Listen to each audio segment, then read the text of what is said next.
ناظرین کرام، حج کے خاص ایام ہیں اور مناسک حج کے جو ادائیگی کا وقت ہے وہ 8 ذی الحجہ سے شروع ہوتا ہے، یعنی مناسک حج کا آغاز 8 ذی الحجہ کو ہوتا ہے۔ 8، 9، 10، 11 اور 12 یہ 5 دن ہیں جو حج کے مناسک کے لیے مختص ہیں۔ ان 5 دنوں میں حج کے تمام امور کو انجام دینا ہوتا ہے اور ان کے وقت پر اور ان کی ترتیب پر ہی کرنا ہوگا۔ سب سے پہلے 8ویں ذی الحجہ کو آپ نے ظہر کے وقت کے قریب وہاں مینا میں پہنچنا ہے اور وہاں 5 نمازیں ادا کرنا یہ سنت ہے، اور بسا اوقات وہاں کی جو مینجمنٹ ہے وہ آپ کو تھوڑا پہلے بھیج دیتی ہے، تو اس میں کوئی حرج کی بات نہیں۔ ظاہر ہے انتظامی امور میں کوئی کمی بیشی ہو سکتی ہے اور اس کا کوئی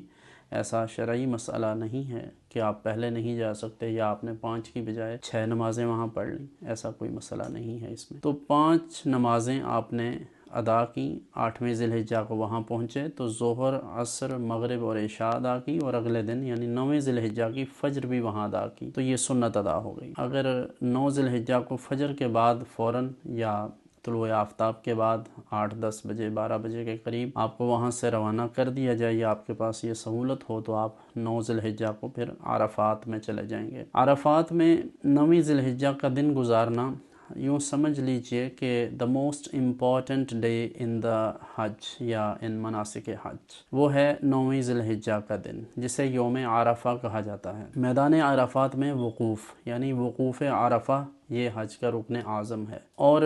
اس میں ظہر کے وقت سے یعنی دوپہر 12-1 بجے سے لے کر مغرب تک، غروب آفتاب تک وہاں رکنا یہ ضروری ہے۔ مثلا کوئی ظہر کے بعد پہنچا، کوئی عصر کے قریب پہنچا، لیکن کوشش یہ کریں کہ ظہر سے لے کر مغرب تک وہاں رکیں۔ مغرب ہوتے ہی یعنی غروب آفتاب ہوگا تو وہاں نماز ادا کیے بغیر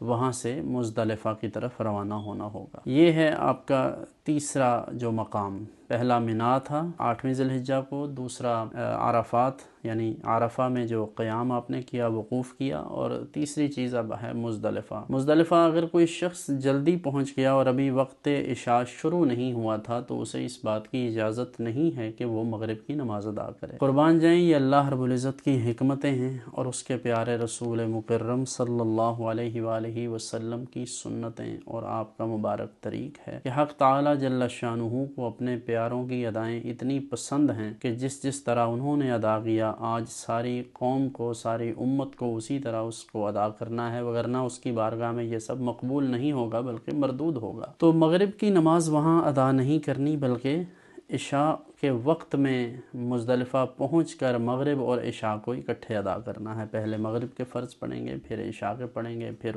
مغرب کی سنتیں نوافل، پھر عشاء کی سنتیں اور نوافل۔ رات وہیں گزاریں گے کھلے آسمان تلے، اور وہاں اللہ کا ذکر کریں گے اور اس کی عبادت میں کثرت کریں گے اور کنکریاں وغیرہ چنیں گے۔ اگلا دن 10ویں ذی الحجہ ہوگی، جس طرح ہمارے ہاں 10ویں ذی الحجہ کو عید الاضحیٰ کا دن ہوتا ہے، تو 10 ذی الحجہ کو وہاں فجر کی نماز ادا کریں گے اور اس کے بعد رمی کے لیے یعنی کنکریاں مارنے کے لیے چلے جائیں گے۔ اور یہ پہلے دن کی جو 10ویں ذی الحجہ کی رمی ہے یہ صرف بڑے شیطان کے لیے ہے، یعنی وہ جو تعین ہے جگہ، تو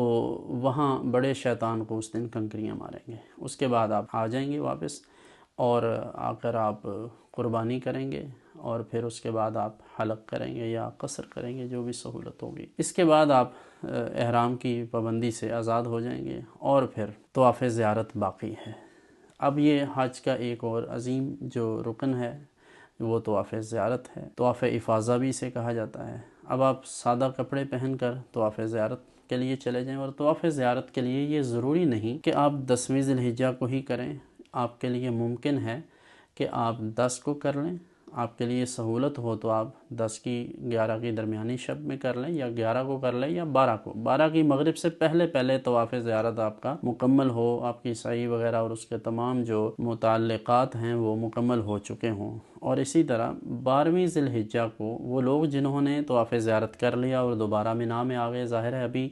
11 اور 12 ذی الحجہ کی رمی انہوں نے کرنی ہے، تو طواف زیارت کے بعد 11 اور 12 کی رمی کریں گے تو ان 2 دنوں میں تینوں شیطانوں کو کنکریاں ماریں گے، اور ان میں ہر ایک دن میں 21 کنکریاں مارنی ہوں گی، 3 اس طرح کر کے تینوں کو کریں گے تو 7 کو 3 سے ضرب دے کر یہ حاصل ضرب 21 آئے گا۔ تو روزانہ 21 2 دن کے لیے وہ پہلے سے اس حساب سے اکٹھی کر لی جائیں۔ تو 12ویں ذی الحجہ کو کوشش کریں کہ عصر سے پہلے اصولی طور پر تو مغرب سے پہلے ہے، لیکن احتیاطاً کہہ رہا ہوں کہ عصر سے پہلے مینا کو چھوڑ دیں، اور اس طرح یہ 5 دن جو مناسک حج کے ہیں وہ آپ کے مکمل ہوئے اور حج آپ کا مکمل ہو گیا۔ مزید اس حوالے سے کچھ جو معلومات اور ضروری مسائل ہیں وہ آپ کی خدمت میں اگلے ایپیسوڈ میں عرض کی جائیں۔